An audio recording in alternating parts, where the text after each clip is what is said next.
Associate Dean for Students here at the LBJ School. And today I have with me Gabe Cortez. Hi. Michael Keel. Morning. And Katherine Abercrombie. Hi there. So before we get started, I actually wanted to give you a few highlights about the school that you might not find easily on our website or other social media materials. So a few things you'd want to know about the LBJ School in making your decision. Number one, we're a really tight-knit family-type community. We have a student body of approximately 150 students incoming every year, and a faculty-student ratio somewhere between 7 to 9 students per faculty member.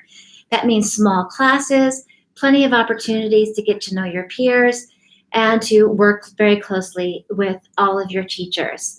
We also have 4,400 alumni, a very large group, but very closely engaged with the school. In fact, we have a new mentor program, which means every incoming student has the option of being matched with an alumni mentor to get a little bit of extra coaching as we think about your careers beyond the LBJ School. Number two, we are a tremendous value, very affordable for grad school itself compared to any other school in the top 30 nationwide. So our in-state tuition is just under $12,000 per year, and our out-of-state tuition is under $23,000 per year. That's about a third of a quarter of the cost of most of the schools on the East or West Coast. Moreover, we have a lower cost of living here in the number one city to live in. Am I right? Yep. Yeah, Yes, best sir. place to get breakfast tacos. My apologies to anyone from San Antonio, right? And we offer many, many fellowships to students, sometimes getting out-of-state students to in-state tuition rates, other full fellowships. So it means that a lot of students are able to get through grad school with very little debt or no debt at all. Number three, we have a very strong commitment to diversity and inclusion. And this is seen in some of the numbers for our students. We have 22% of our incoming class this year that's first-generation students. 37% minority students. We also have brand new, very robust civic engagement program that emphasizes diversity, equity, and inclusion. So we have events every other week that emphasize various aspects of the diversity that we care about in public policy. We're working around issues of race, ethnicity, gender, socioeconomic class, political ideology, physical abilities, and so forth. We offer hands-on training in things like implicit bias and allyship. And we also offer really engaging events with the community on these issues. Number four issue to highlight is the research opportunities and experiential learning offered at the school. So we have very active faculty, right? In fact, I think if we were to combine all the frequent flyer miles of our faculty, we could all go on a great vacation. But the idea here is we've got a faculty that are very, very engaged with policy relevant research. And because this is a school actually where the master's students, that's the big program we focus on, master's students themselves have an opportunity to get involved hands-on in faculty research in many different ways. One way is through our required policy research project, a year-long class that students do with a faculty member and an external client. In fact, Katherine, you were with me in DC, right? I was. So many of these PRPs require travel for primary data collection and research, often abroad. Furthermore, we have many different research centers. So, for example, the Robert S. Strauss Center for International Security and Law, the RGK Center for Philanthropy and Community Engagement, the Center for Health and Social Policy, and many others. And these research centers are at the cutting edge of their field in terms of conducting research and bringing in really, really prominent speakers to interact with students. In fact, on any given day at the LBJ School, you can go to a speaker event, get a free lunch, hear somebody very, very important, and get a chance to network in an important way. Number five to highlight, we have an embarrassment of riches because we're at the University of Texas at Austin, one of the largest public universities in the United States. And this means that our students can take advantage of everything that UT has to offer. We have 27 dual degree programs. So if you're interested not just in public policy, but law, business, Russian East European studies, Latin American studies, business school, and so forth, you can actually do a dual degree, which means rather than taking 4 years to do public policy and business, you can combine it and do a 3-year dual degree. And that's a great way to really leverage your time here at UT. And as an LBJ student, we actually encourage you all to go and take advantage of the kinds of classes we have across campus. So you can take government classes, history, law, anthropology, community regional planning, public health, whatever you want to do to expand the breadth or depth of your educational programming. Number 6 and final, we have an incredible team here in OSA, the Office of Student Affairs and Admissions. Is that right? I always get the A's mixed up. In particular, we have a dedicated professional development director and 2 career services specialists. And their job is to really make sure that beyond the classroom, you get everything you need, all of the training and exposure necessary to be able to hit the ground running after you graduate. So that means from day one, we're working on your resumes. We're helping you think about job search strategies, negotiation of salaries. We're hooking you up with potential employers, helping you find alumni mentors who can help you navigate that postgraduate space. And in professional development, we have a new certificate portfolio, which allows you to get certified in certain things like human resources, leadership, data analytics, and so forth. So this is not just a school where you come and you take a certain number of credit hours. You come in and you've got the classes and then everything else that happens. And Katherine, Michael, and Gabe can really tell you about that 5th class, as we call it, which is all of the extracurricular activities that you have at your beck and call to make sure that your learning experience here in Austin is the best possible. So on that note, let me actually introduce the 3 students I have with me today. And they're going to tell you a little bit about who they are, why they decided to come to the LBJ School, and then maybe a little bit about your experiences here so far that you think you would have wanted to know before you applied. So Katherine, do you want to start? Yeah, sure thing. Hi, everybody. My name is Katherine Abercrombie, and I am a 2nd-year MPATH student. MPATH is the Masters of Public Affairs program here at LBJ. We offer the Masters of Global Policy Studies as well as the Masters of Public Affairs.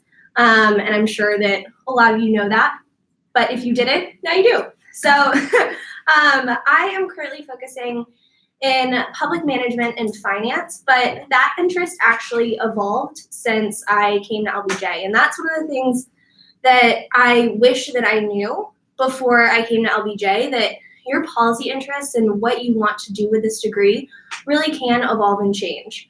I came in from fundraising for the Central Texas Food Bank. I came in as a nonprofit fundraiser, and I was really interested in how we could use policy as a vehicle for social change, specifically related to food policy. But I realized that a lot of other people are focusing on that too. And so what I became interested in is how to operationalize and implement that policy. So some highlights that I've been able to actually get out of the LBJ degree. Excuse me, my goodness. I was able to intern at the Texas Ledge, which is really, really cool. If anyone wants to talk about that, let me know. I actually went to DC with Dr. Kate Weaver to conduct stakeholder interviews for a policy research project we were doing. I've been able to get involved with other universities working on policy through our graduate student assembly here at UT. And I'm also currently taking a class in the business school, which I'm really enjoying. I would also say Katherine's being very humble. She already has a giant job lined up for after graduation. I do,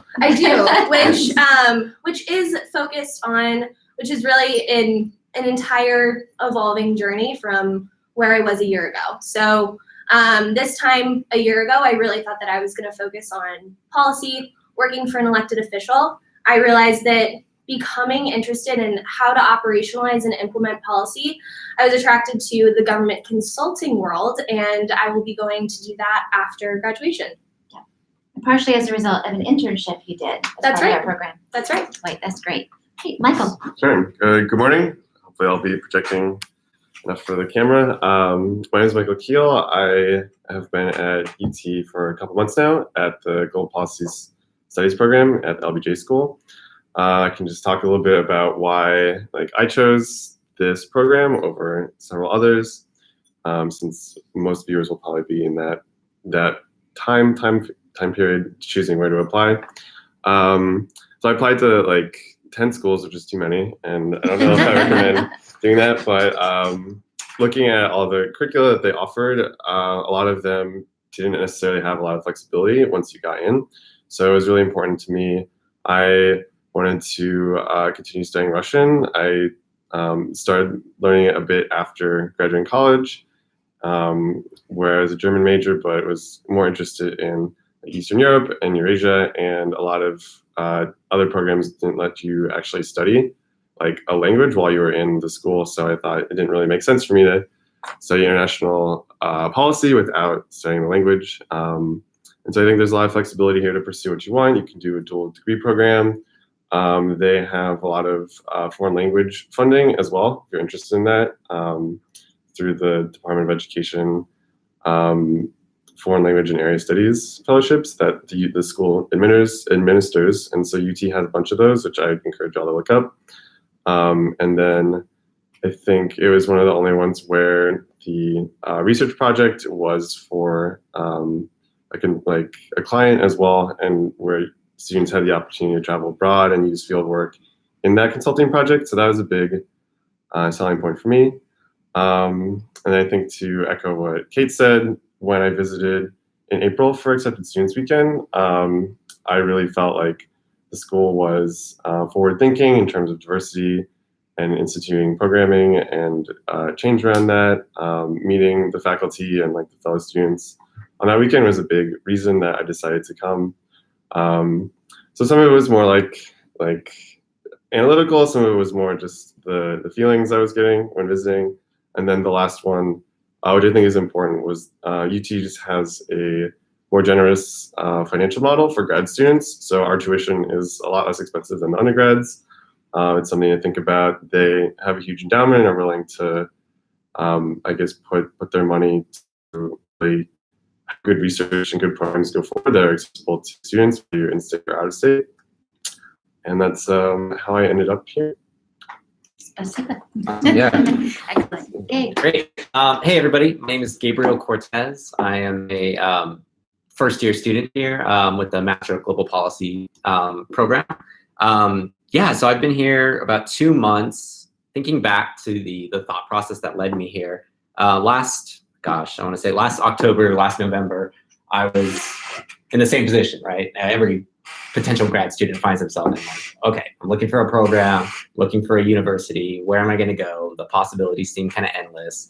I'm a returned Peace Corps volunteer. I served in Ukraine, and I was thinking about, part of me was thinking about where's a place that's going to be warm, especially after 3 winters in Ukraine. I wanted somewhere warm. But no, really, when I started going through the programs, a lot of the schools I was looking at, so I'm interested in national security and diplomacy. And so for me, I looked at a lot of schools like on the East Coast, kind of the ones that are famous for these programs. And like Michael was saying, a lot of them were very strict in terms of like you get in and the program's set for you, and there's not a lot of freedom for what you want to choose, what you're going to do. And I found that very restricted. You know, I very much am in the mindset of being able to pursue what you want to pursue. And like Katherine said, like your choices, your ideas of what you're going to be, that can change. You can take one class or have one professor and your passion changes, or you discover a new possibility you never really even considered before. So when I was going through all the different schools, I kind of looked at the LBJ school, and I didn't know much about it beforehand. And when I started doing my research and honestly watching webinars like these, I really discovered what the program, the MGPS program here, was all about. And I saw that freedom. I saw, hey, if you're interested in national security, come here. We've got amazing professors who've worked in the field, and they'll teach you everything you want to know. On top of that, you're in Austin, Texas, right? So warm winters or warmish winters compared to where I was. Winters. Yeah, winters. Breakfast tacos, right? Good food. I mean, it's a capital city, so there's always something going on. You're in Texas, right? One of the fastest growing states in the country. We have amazing resources here at the university, at UT Austin, at the LBJ School. I'm heavily involved in the research centers, especially the Strauss Center and the Clements Center, because they do focus a lot on international security. And I get to go to events, and at these events, sometimes there's a lot of free swag usually. So you get a free book, Right. and because the faculty ratio is so generous, there is a lot of time to meet with professors, to meet guest speakers. Just a couple weeks ago, we had the Texas Tribune Festival, and I was a student ambassador for that. And through that experience, I was able to have a chat with Ambassador Samantha Power and Ambassador Susan Rice and a couple other high-profile speakers. And so that was incredible, right? Like being able to have that experience. And then going back to the financial aid is incredible. The value you get for your grad program here is unbelievable. So I'm also a Wrangle Fellow with the State Department, and I had different schools like basically begging me to go there. You know, they were like, "You're a Wrangle Fellow. We want you to come here. You'll look good on our brochure. We can add you on our brochure as a Wrangle Fellow."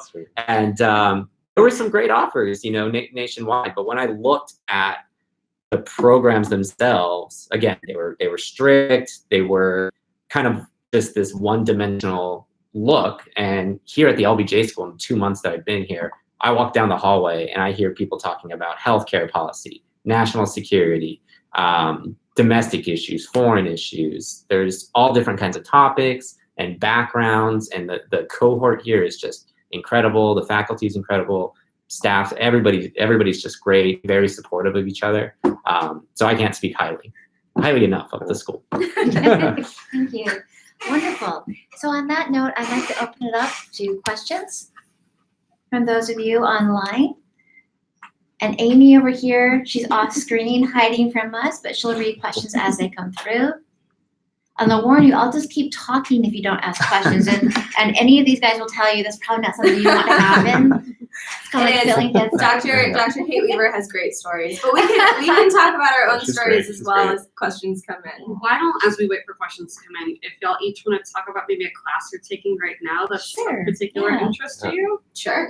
Yeah, I'm taking intelligence for national security, and that's with Professor Steve Slick. He has a tremendous career with the CIA. He was on the National Security Council. I love that class. Like every Wednesday, I'm so excited to come in and talk about current topics, past intelligence agencies, the future of intelligence. It's just a really great class. We have wonderful discussions. Yeah, I really enjoy it. Cool. I like all my classes a lot, actually, and it's great to be back learning. The one that I think is interesting, just because I was working on it this morning, maybe was Dr. Suri's strategy and decision-making class for global policy, which is kind of a look about strategic thinking over the last 2,500 years or so, or longer, 4,000 years, something. But starting with books from like 2500 BC, like The Art of War, going up to recent ones like Samantha Power's book, where we got free copies, got it signed. It was kind of a nice touch from the school. So a highlight of that is reading War and Peace starting this week. We're supposed to read it in 2 weeks, so I'm not sure how that's possible, but I'm going to give it my best shot. And yeah, I think having a class that has such a rich like depth of historical thought is really exciting, and I think just lends a lot to us as future policymakers trying to look out for confirmation bias, understand what we don't know, and pull really important concepts from like psychology and political science all together. Great, thanks. I'm currently in a class all related to the financing of state and local governments. So it's essentially a finance class specifically related to the issuance of state and local debt. And this is a world that I never in a million years thought that I would really understand. The introduction that I had to bonds before this class was that, okay, it's debt that state and local governments issue, and a lot of the time the public has to vote on them. That's really all I understood. This course is taught by Professor Marty Luby, who is originally from Chicago, as am I. Any other fellow Midwesterners out there, you are welcome in Texas. There are plenty of us. And we have really been diving deep into the mechanics of how state and local governments are funded, and how the operations of that world works. And it's incredibly valuable, and I know that it will be a class that I draw on throughout my career to understand this world and be able to speak the language of public finance. I will probably never be a public finance investment banker. I will probably maybe never work at a credit rating agency. However, it's incredibly important that I understand how this world operates so that I can work tangentially to it. And that is the value that I've seen in a lot of the classes that I've had at LBJ. It's very much taught with a perspective that if you want to work in this field, we will be able to dive deep enough that you can know what questions to ask and you can know where to look for more resources. But we're going to make sure that students are taught in a way that they can walk the walk and talk the talk enough to hold their own in a room. But you recognize the importance of that for existing in the public space and existing in the policy world. And I think that that just makes for what we call skilled generalists, which is something that allows me to walk into rooms with my head held high and feel like I have the confidence to be at the table. Yeah. Okay, we have our first question in, and Catherine's maybe a good one for you. Cool. Are there opportunities for experiential learning with state or local government, since Austin has a large city government and houses the state capital? 100%. So, great question. So I can speak from my own experience, and then I can also speak for some colleagues that I have in the MPAF program as well. So this past semester, not fall, but spring 2019, I spent about 3+ days a week at the Texas State Capitol during our legislative session.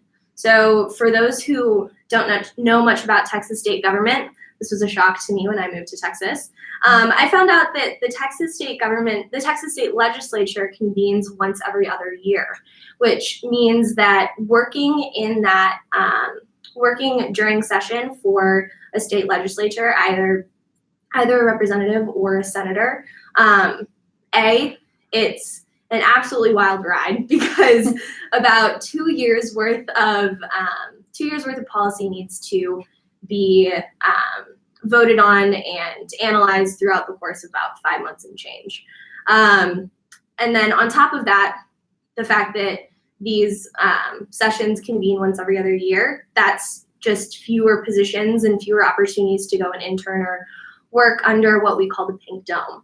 And so it was definitely a exciting opportunity for me to be able to intern. I interned with a state senator who I did not know a ton about their territory, but I studied up pretty quickly and learned a lot about a state that I didn't grow up in. That in and of itself was an incredibly valuable experience.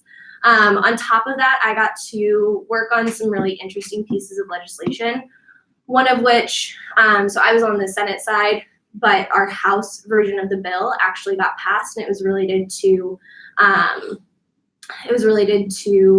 repercussions for survivors of domestic violence to have legal recourse options if they were victims of financial fraud or abuse. Super, super important issue, near and dear to my heart. And never in a million years would I have been able to have that opportunity to work on a life-changing piece of legislation like that if I had not interned there. I have other friends who have worked for, or do work for, intern various other offices at the state government as well as at the city of Austin. There's a lot of interesting work to be done. The fact that we're right here with a bustling city. The city of Austin is growing rapidly, and that means that city government is following suit, and the city government is doing some really, really innovative, special things, and there are LBJ students right at the center of that. Okay. Thank you, Catherine. Our next question. I am interested in the PhD program, and during the prospective student information session a few weeks ago, there was mention that the PhD program is designed to be flexible and can accommodate both full-time and part-time students. Do you know if there is a ratio of full-time to part-time students, and do you see being a part-time student as a negative during the admissions process? I would say there's no bias in the admissions process. The PhD program primarily has full-time students at this time. We have 7 current students in our first year cohort. 3 of those are actually active duty military officers, and they have to get through in 3 years according to their Army contract. So they don't have time to have a part-time job.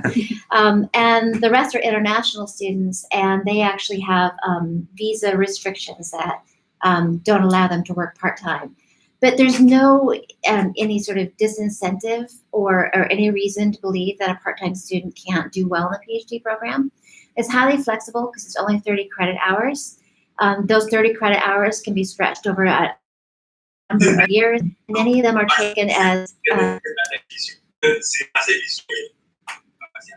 I'm sorry. Yeah. Okay. So there was a bit of a feedback there. So with the 30 credit hours, you take 1 or 2 courses a semester, and then when you're at dissertation status, you take something called a dissertation writing credit, and you can have a number of those stacked up. So it's an incredibly flexible program, actually one of the most flexible PhD programs in the country. You can take a lot of classes outside of UT as well. And also, if you're really far along in your career and you've taken graduate level courses elsewhere for not the degree credit, you can actually transfer in up to 6 credit hours. You're welcome to contact me and I can talk about your more specific situation. Okay, our next question. Can you talk more on to the geographic distribution of alumni, current students who want to work outside of Texas after graduation? Can you talk more about how easy or hard it is to make connections outside of the state for postgrad employment? It's very easy. So you guys want me to take this one as well? Sure, yeah, I can add on a little bit at the end. I can as well. Yeah. Oh, okay, great. I'll jump in. Well, the short answer is it's actually quite easy, especially with we're now 10 years in our Global Policy Studies program. We have lots of students actually outside the United States altogether. I know that every time I'm in Europe or Africa or Asia, I just put a post on Facebook that I'm there and someone's in the city where I am. So it's great to connect. We have over 2,000 alumni, I believe, in DC. Is it about that number? So DC is definitely a place where you can run into LBJ grads at every level. New York, San Francisco, Chicago has quite a few. So with over 4,400 alumni, we do have a very sizable population here in Austin, the state of Texas, but also very strong presence elsewhere in the nation and in the world. Yeah, and so I can speak a little bit to just the experience that I've had sharing that I'm a current LBJ student outside of Texas. Almost every time I go to DC, I have a good handful of friends in DC, both from the LBJ School as well as outside. And every time I go to DC and share that I am a current LBJ grad student, everyone knows exactly what that is, has something to say of, oh, I know so-and-so, or we play the name game of, do you know so-and-so? LBJ has a pretty substantial name recognition, especially I can speak to the domestic policy and domestic government view. And in addition to that, the networks that faculty have, and the networks just that Dr. Kate Weaver was saying that whenever you go anywhere, there's someone to meet. Whenever you go anywhere, that there's somebody to meet. I have also had that experience being a current student with the generosity of networks that professors have as well. If I make my interests known to professors that eventually I probably won't be in this, Chicago is my heart, and I will probably end up there at some point. And when I make that known to professors, their generosity of networks comes out tenfold. And it's something about just continuing conversation, keeping relationships going. But LBJ is really anywhere you want it to be. That's a nice way of putting it. I should also emphasize that we have a Washington Center For those of you interested in our DC concentration within the MPath and GPS program, that's an 18-month degree where you spend 2 semesters here at Austin and then the summer and fall in the DC program. So that also gives us really a physical foothold in DC. We host events there. We have our degree program, an internship in DC, and about 50% of our students intern in DC every summer. And so there's a huge pipeline of opportunities there. Yeah, I would say if you look at the numbers, the main center outside of Texas is DC. But I think as like the global policy studies program continues to grow, since it's newer, that the footprint will get wider. I grew up in Houston, but I was working in New York when I was offered admission, and I had an LBJ alum reach out to me there, and I met with him in person before I came down in April. My mentor also is working up there, and then it is funny, you just kind of run into people, like very anecdotally. When I went to my college's 5-year reunion, I met someone who was on the same cycle as me, and he is a professor at the center, the UT Center in DC. So just randomly, he was like, "Oh, that's a great program. Like, it's really exciting. Like, we should be in touch about like you ever getting to the DC office." So there are a lot of people everywhere, and our professional development staff are using a lot of tools essentially to like bring them here for internships or do virtual sessions as well, which has been really nice. And yeah, figuring out all the tools to connect with people and get in touch with them. Yeah, and just very briefly add on to that, there are a lot of opportunities to meet people here within Austin, within Texas, within the country, globally. The LBJ School and UT Austin constantly has guest speakers. There's festivals like the Tribune Festival, South by Southwest. I know a couple people who got internship offers just by speaking to a speaker after a panel or even getting coffee. I literally saw somebody right next to me speak to a speaker and who was just working on their laptop during a break, and I ended up with, like, basically, from what I could hear, an internship offer. So I mean, that's the kind of that's the kind of networking that really makes a difference. So I would say that there's so many opportunities to meet people from DC, from different professional areas across the world. Got another question. How did you guys decide to pursue a degree at the School of Public Affairs? Good question. I can start. Give you guys a second. So because my journey and my path to graduate school was a little bit more expedited than I anticipated. But when life gives you lemons, make lemonade, seize the opportunity, all that jazz. And so I decided to come to the LBJ School a little bit earlier than I thought that I was going to be going back to graduate school. I graduated undergrad in 2015 from University of Michigan, studied poli-sci and social work, and then went on to do an AmeriCorps year and then fundraised at the Central Texas Food Bank for a couple of years. I knew that eventually I wanted to go back to grad school, and I knew that it wanted to be related to government and policy, but I wasn't exactly sure how. What gave me faith that LBJ was going to be okay and going to be the right decision for me, even though it was a little bit earlier than I anticipated coming back to grad school, was the flexibility that the coursework offered and the robust diversity of interest that the faculty offers and has. When I started perusing through the areas of interest, policy interests, and work that the professors at this university, that this school have done, I realized that no matter what I eventually landed on wanting to do, there would be at least a couple professors who could really be in my corner and act as mentors for whatever I wanted to do. And that has really come to fruition now that I'm really interested in public management and finance. I didn't really even know that public finance was a field to be interested in when I started at LBJ. And so that just really goes to show that I am a firm believer you get out what you put in. And I came in with the mindset that I know I am interested in a lot of different things. I know that I will be I will have the resources to be successful at whatever I want to do, and LBJ offered that. Yeah, in my case, as a Wrangle Fellow, you know, I'm fortunate to know that after graduation, I'll join the U.S. Foreign Service. So when it came to choosing a degree and choosing an institution, as a generalist, I wanted a policy that would allow me to have that kind of flexibility that Kath is talking about, that I wanted to be able to focus on like national security, diplomacy, all that fun stuff, but also like be able to expand and take classes that I normally wouldn't have thought to have taken. I never really had planned to take an intelligence course, but I saw the professor, I saw I'd heard good things about it. And I'm really enjoying that class. And I know there's a couple classes I'm looking at for next semester that just look phenomenal. And so I think here with the MPAF degree or with the MGPS degree, you can make it your own degree. You're gonna get the skills, you're gonna get the network, you're gonna get all the things that you want out of a graduate program.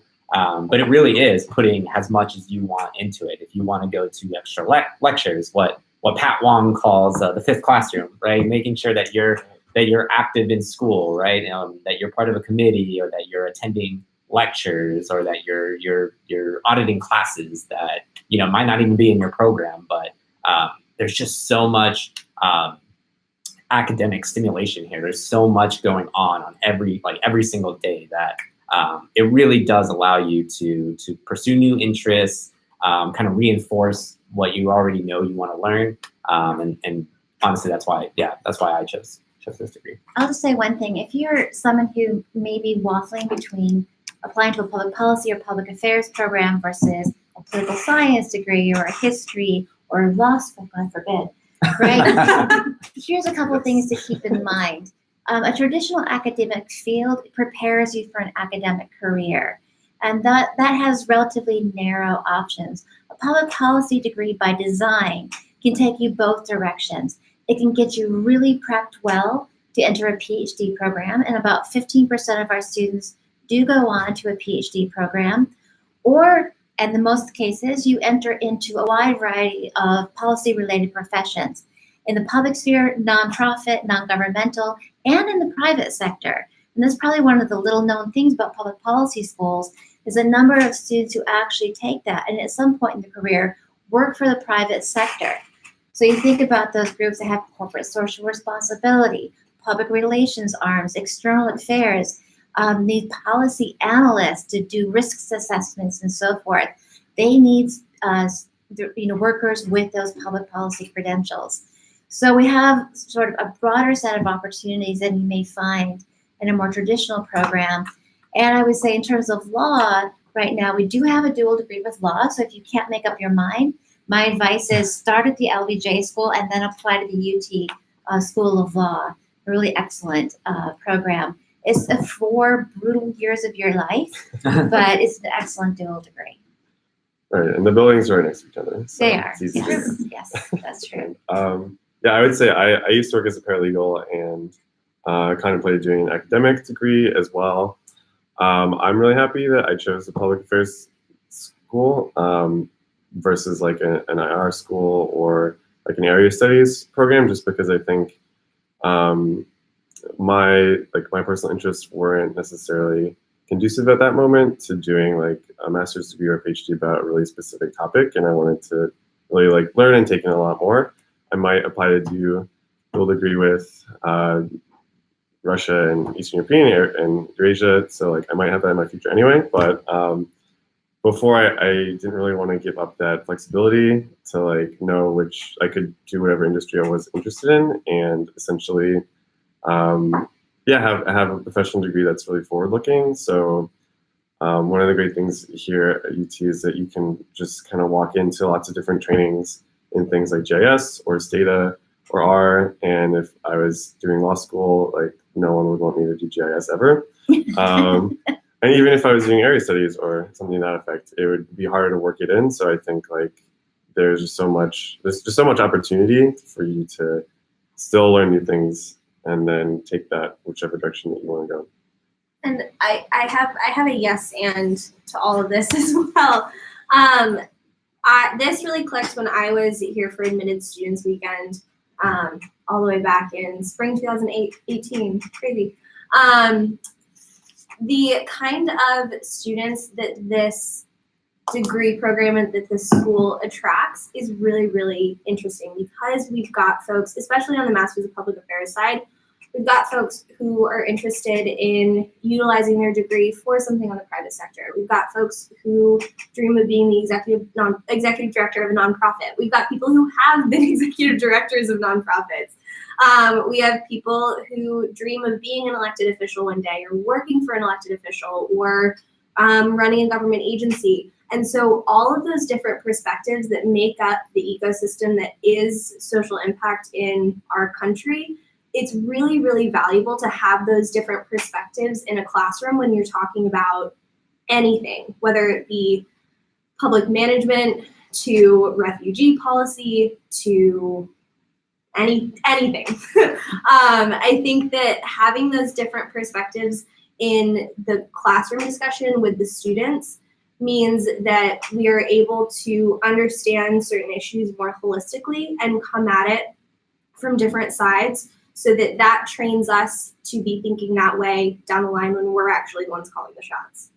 And so shameless plug, our open house will be November 14th through 15th. You can register online.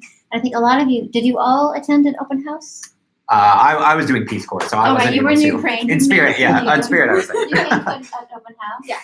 And Michael, did you? In the spring. In the spring, the Admitted Students Weekend. Similar. Yeah, but I hear a lot of students say they make their decision during that time when they actually get to see and feel what Austin and the LBJ School are like. So Amy, do we have any other questions? As of right now, no. Is there anything you'd like to leave our attendees with? Any sort of last bits of advice or anything like that? I want to ask the students a question, because this is a question I get a lot when prospective students call me up one-on-one.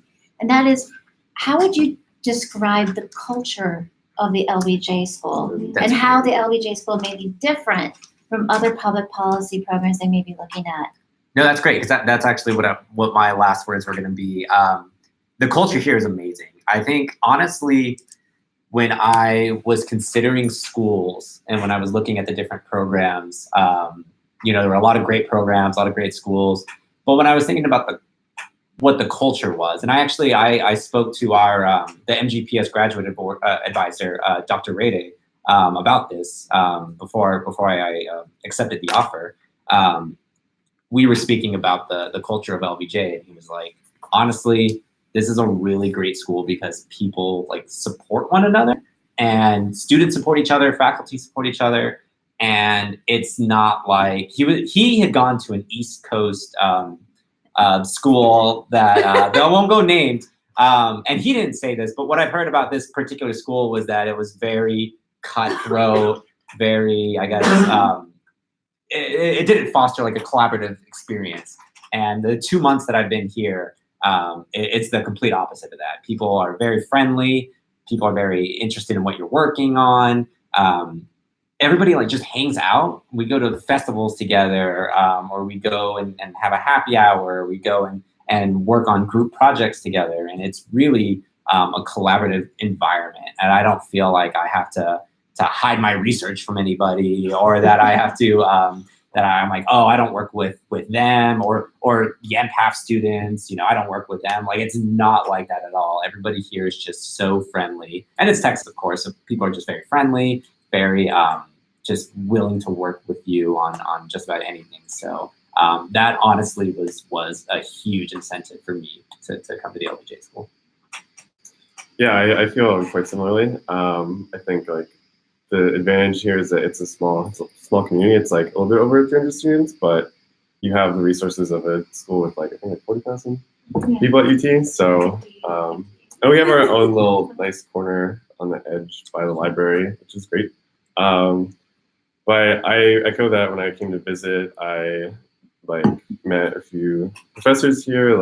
I remember speaking with Kate and speaking with our sort of diversity chair, I forget her actual title, but Vicky Francesca de Soto, and the second day of it in the breakfast the next day, like the professors I had met the previous day, they remember my name. They're asking me, "Oh, I haven't decided yet," and I hadn't, but like eventually I did.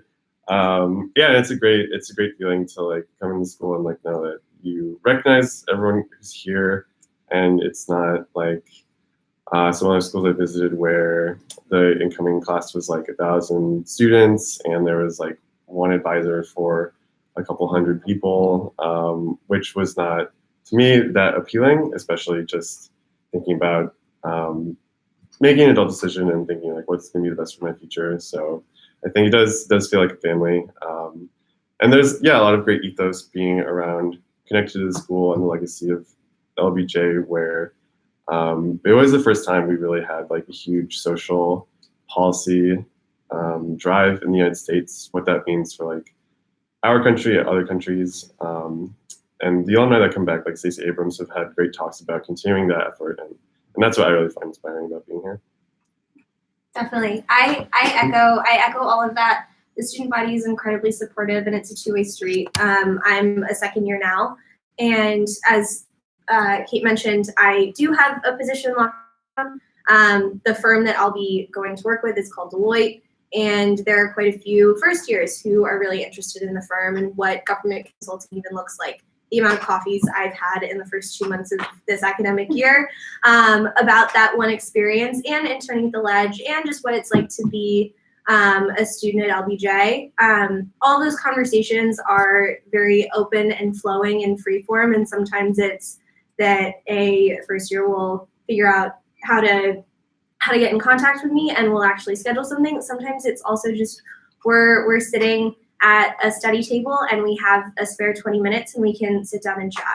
That's the kind of culture that we like to employ here, and I find it really authentic. I have found a lot of great support from older students as well when I was a first year, and now I find a lot of support with my second year peers as well as amongst the first years as well. That extends out to the alumni community. That attitude, it seems to, from the alumni that I've interacted with, that attitude really never dies.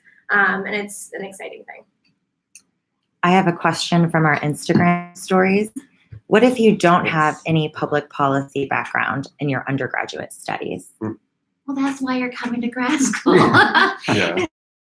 I mean, what we're looking for in admissions is motivation, fit, passion. So what we're interested in are smart students who know why they want to go back to grad school for public policy. So number one, why public policy? What it is that really drives you to come back and try to make a change in the world through public service? Number two would be why the LBJ School amongst any other public policy school you go to. What is it about the LBJ School that draws you? Who do you want to work with? What courses do you want to take? What research programs excite you? And then the third thing is just focus. You may not know what you want to do with the rest of your life, but you know you want to carve out a path for your career that will enable you to engage in the kind of burning issues around public policy that you can't do through any other kind of degree. So it doesn't matter really how much experience you have. It really is about how much experience you accrue and what is that fire in your gut to get you there. Okay. All right, I think that's it. Unless y'all have anything else you'd like to add? I guess I would just say that we are also resources in terms of backgrounds in public service. We have Peace Corps, Fulbright, correct?